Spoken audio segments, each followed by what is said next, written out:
If you want to print on paper that is not normally loaded in your machine, you can use the multi-purpose tray. First, open the tray. If you are loading large paper, pull out the tray extension. Adjust the paper guides to match the size of the paper you are loading.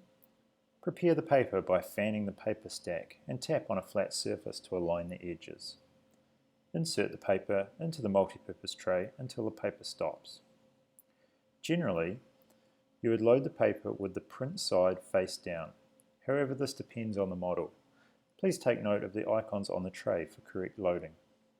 After loading, the screen on the device will ask for confirmation of the paper size and paper type loaded.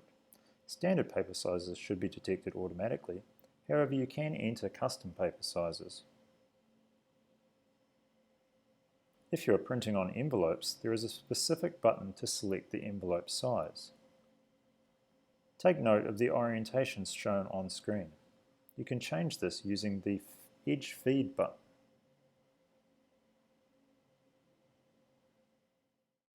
If you are not loading plain paper, then a very important step is to change the paper type to a setting appropriate to the paper. Here you can see all of the common paper types covering the uncoated weight range from 52 GSM to 300 GSM, as well as recycled papers, adhesive labels, and transparencies. If you are loading a coated paper, then you will need to use the detailed settings and scroll through the list to find the weight of your coated stock.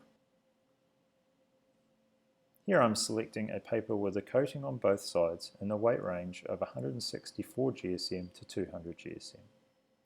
When complete, click OK, and OK again. The manual feed is now set. This setting will be retained until either the paper is removed or completely used. If you're intending on making a copy onto the stock in the multi-purpose tray, from the copy screen, use the Select Paper button to specify the multi-purpose tray.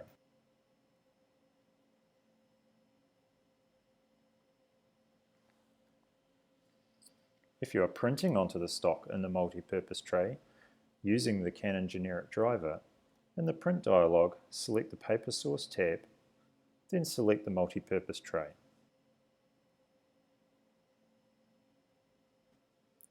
If you are printing onto the stock in the multi-purpose tray using the Uniflow Universal driver, in the Print dialog, open the Paper Catalog.